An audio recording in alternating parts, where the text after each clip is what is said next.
Bienvenidos a su canal La Voz de Esperanza.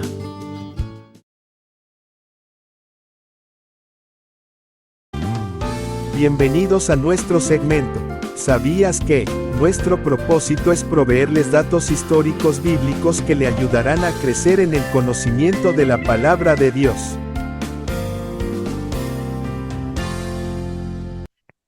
Bienvenidos al segmento ¿Sabías qué? Aquí en su canal La Voz de Esperanza. Gracias por escucharnos, Dios les bendiga. Saludamos a todos nuestros suscriptores. Gracias por apoyarnos en esta tarea de difundir la palabra de Dios a través de mensajes de ánimo y de esperanza. ¿Sabías que la doctrina de la Trinidad de Dios es bíblica?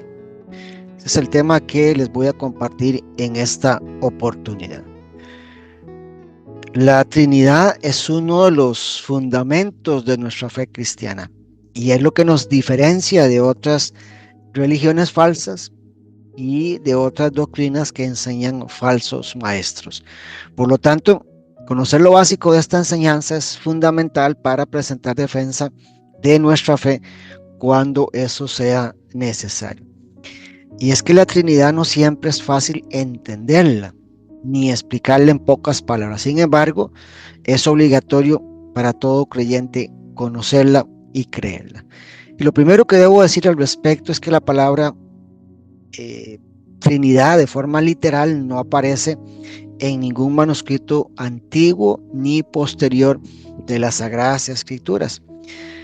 Pero la doctrina de la Trinidad en su aplicación aparece en toda la Biblia, desde el libro de Génesis hasta Apocalipsis, y es una verdad absoluta que nadie puede negar.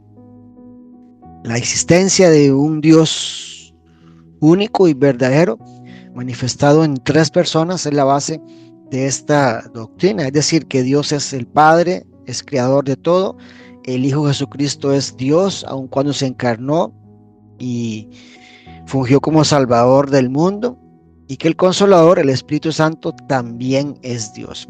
Un solo Dios en tres diferentes manifestaciones y funciones, pero que comparten la misma autoridad, la misma naturaleza divina, incluyendo todos sus atributos. Esta es la esencia de la Trinidad. Sin embargo, pues no es tan fácil comprenderla como parece. Pero, ¿de dónde apareció este término de la Trinidad? En el siglo II después de Cristo, Tertuliano, quien fue un importante teólogo cristiano que escribió en latín, fue muy destacado por su apologética, es decir, la defensa de la fe cristiana contra las filosofías paganas. Este se le considera uno de los padres de la iglesia. Él vivió en Cartago, es lo que hoy conocemos como Túnez. Él fue el primero en usar esta palabra para defender la fe cristiana contra muchas enseñanzas falsas y herejías de aquella época. Así que desde hace muchos años nos enfrentamos a este peligro de las falsas doctrinas. Vayamos a la Biblia para demostrar la veracidad de esta doctrina. Génesis capítulo 1 y verso 1 hay una referencia muy importante que no siempre es descubierta por el lector de la Biblia. Leemos en nombre del Padre, el Hijo y del Espíritu Santo. En el principio creó Dios los cielos y la tierra. Aquí la palabra hebrea usada para crear es bara, que se refiere solo a la acción de Dios de crear algo nuevo e inesperado, como por ejemplo cuando Dios creó el universo, cuando creó al ser humano, cuando formó a Israel como un nuevo pueblo escogido, cuando sucede la transformación de un corazón que se arrepiente de sus pecados, la misma creación del nuevo mundo a finales de los tiempos, solo por citar algunos ejemplos. Entonces sabemos que se refiere a Dios, pero la palabra usada en Génesis 1:1 para Dios es Elohim, que para los hebreos es plural usada en singular, es decir, una alusión a la Trinidad que el lector y estudioso de la Biblia debe descubrir. Génesis capítulo 1 y verso 2 también hace referencia a el Espíritu de Dios ya presente en la creación. Dice así: la tierra estaba desordenada y vacía, las tinieblas estaban sobre la faz del abismo, y el Espíritu de Dios se movía sobre la faz de las aguas. Además, en Génesis 1:26 aparece otra referencia a la Trinidad de Dios. Entonces dijo Dios: hagamos, aquí está en plural, al hombre a nuestra imagen, conforme a nuestra semejanza, y tenga potestad sobre los peces del mar, las aves de los cielos y las bestias, sobre toda la tierra y sobre todo animal que se arrastra sobre la tierra. Algunos han interpretado de manera incorrecta que esta palabra hagamos hace referencia a los ángeles, pero como sabemos, solo Dios es creador. Los ángeles tienen poderes especiales, seres espirituales, pero son creados por Dios. De manera que hagamos en plural es una evidencia más de la existencia de la Trinidad presente en el acto mismo de la creación.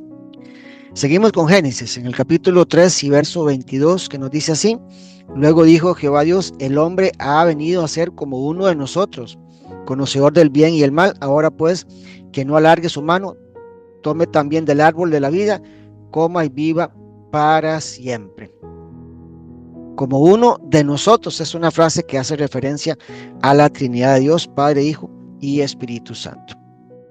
Este único y verdadero Dios que intervino en la creación también aparece en la obra de salvación del ser humano en el Nuevo Testamento. Por ejemplo, en el bautismo de Jesús en las aguas del Jordán. Vamos a ubicarnos en el Evangelio según San Mateo, en el capítulo 3, los versos 16 y 17. Y Jesús, después que fue bautizado, subió enseguida del agua, y en ese momento los cielos le fueron abiertos, y vio al Espíritu de Dios que descendía como paloma y se posaba sobre él, y se oyó una voz de los cielos que decía: este es mi Hijo amado, en quien tengo complacencia. Aquí están presentes las tres manifestaciones de un solo Dios: el Padre, que se muestra complacido con Jesús por su obediencia; el Hijo, que aparece en esta escena como encarnado, pero siendo 100% Dios; el Espíritu Santo, que desciende como paloma para revestir a Jesús de poder y de autoridad para que pueda cumplir su misión en la tierra. Pero no debemos olvidar que la deidad de Jesús, aunque se encarnó al hacerse hombre, no perdió su divinidad de ser Dios, solo que no se aferró a esa condición, pero fue 100% Dios y fue 100% hombre. Muy bien, otro texto que nos menciona de manera directa la Trinidad es en el bautismo en agua de los creyentes, un mandato dejado por Jesús a sus discípulos y que aplica también para nosotros hoy día. Evangelio según San Mateo, capítulo 28 y verso 19, un pasaje muy conocido por todos los creyentes. Por tanto, id y haced discípulos a todas las naciones, bautizándolos en nombre del Padre, del Hijo y del Espíritu Santo. De manera que el nuevo nacimiento es posible por la regeneración hecha por el Espíritu Santo, que es mostrada a través del amor del Padre y con el don del Hijo, quien murió en la cruz para perdonar todos nuestros pecados. Así es que cada persona de la Trinidad también interviene de diferentes formas, maneras y propósitos en la salvación de la humanidad.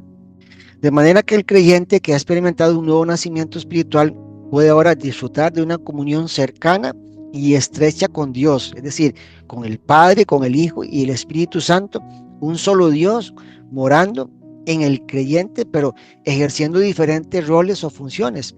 Permítame ampliar este argumento. Dios el Padre aparece en el Antiguo Testamento como creador. Recordemos que el Espíritu Santo venía de manera repentina, llenaba a los profetas para que hablaran en nombre de Dios, y también a los reyes, pero luego se marchaba. Jesús se menciona en el Antiguo Pacto como el Mesías prometido, como el Salvador del mundo. Pero las profecías se cumplen hasta en el Nuevo Testamento con su nacimiento, su vida, su ministerio, su sufrimiento, su muerte, su resurrección y también su ascensión. Posterior al ascenso de Jesús al cielo y al sentarse a la diestra de Dios el Padre, es cuando desciende el Espíritu Santo para fungir como consolador de los creyentes y prepararlos para la misión de extender el mensaje del reino de Dios. Aquí es donde entendemos un poquito mejor que se trata de un solo Dios, pero representado en tres personas con diferentes funciones, pero gozando de la misma esencia, de la misma naturaleza divina y teniendo el mismo poder sobre todo lo creado, una misma unidad. Entender cómo funciona esto a la perfección pues no es tan fácil, tratándose de que nosotros somos seres humanos pecadores finitos y limitados. Pero más que comprender esta doctrina, se trata de conocerla y también de creerla. El apóstol Pablo, por ejemplo, también usó en reiteradas ocasiones pasajes trinitarios. Por ejemplo, Efesios 4, el 4 al 6. Un solo cuerpo y un solo espíritu, como fuisteis también llamados en una misma esperanza de vuestra vocación, un solo Señor, una sola fe, un solo bautismo, un solo Dios y Padre de todos, el cual es sobre todos y por todos y en todos. Note que se trata de un solo Dios en tres personas. En el final de los tiempos, la Trinidad de Dios también va a intervenir en la resurrección de los muertos y en el juicio venidero, así como en la creación de nuevos cielos y tierra nueva, tal como dice la Escritura. Así es que la doctrina de la Trinidad ha suscitado numerosas controversias y quienes rechazan esta verdad, lo único que hacen es intentos fallidos, porque nunca podrán negar la existencia de Dios ni de esta doctrina de la Trinidad. Pero esta doctrina debe ser aceptada por cada creyente mediante la fe. Es una verdad muy profunda que un ser humano finito no puede comprender a plenitud. Por ejemplo, Pablo habló de nuestro ser, espíritu, alma y cuerpo, y nos cuesta determinar cómo están unidos y cómo tres esencias llegan a formar parte de una sola persona, pues así es la Trinidad de Dios. Tres personas en un solo Dios no es contradictorio con el monoteísmo que profesan los judíos. Deuteronomio 6, 4 al 5 es conocido como el gran mandamiento, es el Shema de los judíos, en donde se expresa que solo hay un Dios. Oye Israel, Jehová nuestro Dios, Jehová uno es. Amarás a Jehová tu Dios de todo tu corazón, de toda tu alma y con todas tus fuerzas. ¿Dónde es que viene la complicación para los judíos que no se han convertido al Evangelio? Recordemos que en el Antiguo Testamento había una revelación parcial de Dios, de la resurrección y también del juicio venidero. Por eso muchos judíos pensaban, tal como lo hacen hoy, quienes no se han convertido a Jesucristo, que solo existe un Dios y lo ven como Padre, como Creador, pero ignoran la obra de Jesús y del Espíritu Santo, razón por la cual cuando Jesús estuvo en la tierra lo rechazaron, porque entre otras cosas creían que la potestad de perdonar pecados era exclusiva de Dios. Así es que a Jesús ni siquiera lo consideraban como el ungido de Dios. Para ellos fue un profeta más, pero no el Hijo de Dios. Entonces, decir que Jehová nuestro Dios uno es, no entra en contradicción con tres personas en un solo Dios, un solo ser, excepto para ellos.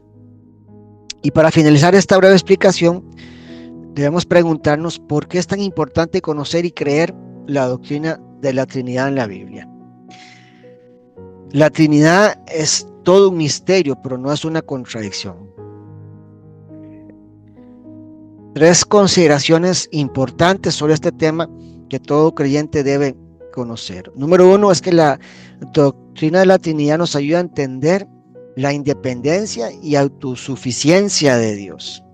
Número dos, la doctrina de la Trinidad nos ayuda a entender su propósito cuando creó al hombre y la mujer. Y número tres, la doctrina de la Trinidad nos ayuda a entender mejor el Evangelio del reino de los cielos. Y por último, cada creyente debe conocer esta doctrina para contrarrestar tantas enseñanzas falsas que se disfrazan de verdades y otras herejías abiertas que se rebelan contra Dios y su palabra.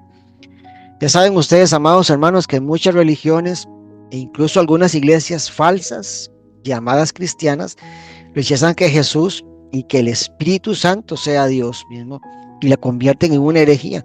Por eso es tan importante conocer y presentar defensa contra falsas doctrinas y enseñanzas como las sectas de los testigos de Jehová y los mormones, solo para mencionar algunos ejemplos, y también otras ramas que se han amparado bajo el cristianismo pero que no lo representan. A manera de resumen, les recuerdo lo más básico de la doctrina de la Trinidad para que usted tenga un estudio más profundo y más personalizado en su casa. La doctrina de la Trinidad significa que el eterno Dios es tres en persona y uno en esencia, la persona del Padre, del Hijo y del Espíritu Santo. El segundo concepto, quiero resumirles que la Trinidad como concepto no hace referencia a tres dioses distintos, sino a un mismo Dios en tres personas. También recordarles que este término Trinidad fue utilizado por primera vez por el padre de la iglesia en el siglo II, llamado Tertuliano. Aunque la palabra Trinidad no está dicha explícitamente en las Escrituras, diversos pasajes muestran esta realidad, como Juan 10:30, 1 Corintios 6:8, segunda carta a Corintios 13:14, San Mateo 3:16 y 17 y primera carta de Juan, capítulo 5, versos 7 y 8. La Trinidad no implica tres maneras distintas de ver a Dios. La Biblia misma indica que el Padre, el Hijo y el Espíritu son tres personas distintas. Juan 3:16, San Juan 16:10 y Hechos 2:33. Una de las maneras mejores de evidenciar que son tres personas distintas son los diálogos continuos que el Padre tenía con el Hijo mientras estaba aquí en la tierra. Por otro lado, el hecho de que cada miembro de la Trinidad sea una persona distinta no quiere decir que sea inferior a otro. Los tres son idénticos en poder, esencia y en atributos. La Trinidad no divide a Dios en tres partes. Cada una de las personas de la Trinidad son 100% Dios, tal como lo dice Colosenses 2:9. La fe cristiana es la única religión que cree en la manifestación de Dios en tres personas, y esto la ha distinguido desde el principio. El hecho de que cada miembro de la Trinidad sea una persona distinta no quiere decir que uno sea inferior a otro. Los tres son idénticos en atributos. La Trinidad no divide a Dios en tres partes. Cada una de las personas de la Trinidad son 100% Dios. El concepto de la Trinidad aparece desde el Antiguo Testamento. Ya leímos Génesis 1:26, Génesis 1:1, Génesis 1:2 y también Génesis 19:24, que era una aparición de Jesús preencarnado, que se debe interpretar como el ángel del Señor, no un ángel, sino el ángel del Señor. Es una evidencia que aparece luego en las escrituras del Nuevo Testamento, en donde se hace referencia a la encarnación de Jesús. Y cada una de las personas de la Trinidad juega un papel fundamental en el proceso de salvación. El Padre, el Hijo y el Espíritu Santo tienen diferentes funciones. La salvación se origina en el Padre. Él es el que administra nuestra salvación, según Efesios 1:4-5. El Hijo es el fruto de esa salvación. Todo lo que el Padre hace para nuestra salvación lo hace a través del Hijo. Es a través de la obra redentora de Jesús que podemos tener perdón por nuestros pecados, según Efesios 1:7-9. Y por otro lado, el Espíritu Santo es el que produce la obra de regeneración en nosotros, de nuevo nacimiento, y nos sella. Eso dice Efesios 1:13 y 14. Por supuesto, en un tiempo tan corto no puedo abarcar muchos otros conceptos alrededor de esta enseñanza bíblica, pero mi propósito es acercarlos al tema. Usted deberá estudiar la Biblia orando para ser libre de sus propios prejuicios y enseñanzas erróneas de mandamientos de hombres que les fueron impuestas, y sobre todo pidiendo revelación al Espíritu Santo de Dios. Así es que el Padre, que el Hijo y el Espíritu Santo de Dios les bendiga. Gracias por escucharnos. Si tiene más preguntas al respecto, puede escribirnos en la caja de comentarios del canal. Les dejo a continuación con una hermosa canción que resume la doctrina de la Trinidad. Gracias por escucharnos. Dios les bendiga. El próximo domingo a las 5 de la tarde continuaremos con otro interesante tema histórico y doctrinal de las Sagradas Escrituras en este su segmento ¿Sabías qué? Aquí en su canal La Voz de Esperanza. Les recuerdo que tenemos muchos programas semanales que usted puede seguir en nuestro canal y no olvide por favor suscribirse y compartirlos en todas sus redes sociales. Se despide el pastor Sergio López desde Costa Rica. Abrazos a la distancia para todos y muchas bendiciones.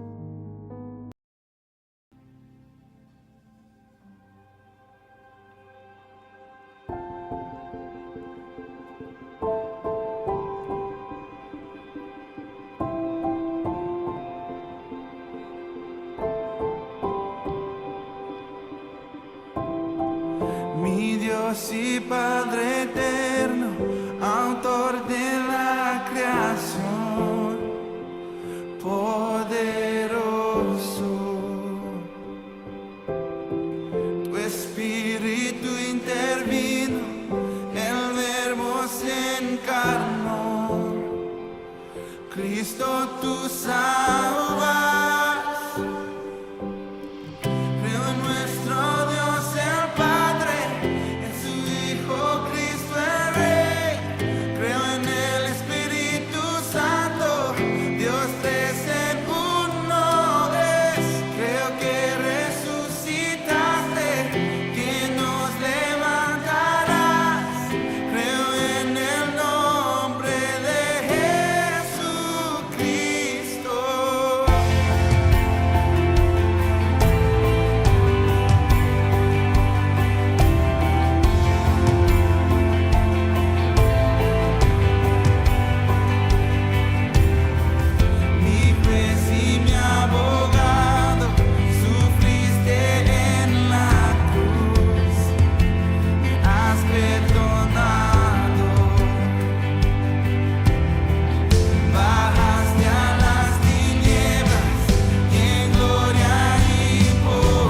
Esperamos que haya disfrutado nuestro programa. Gracias por escucharnos. Suscríbase, comparta y comente. Dios le bendiga.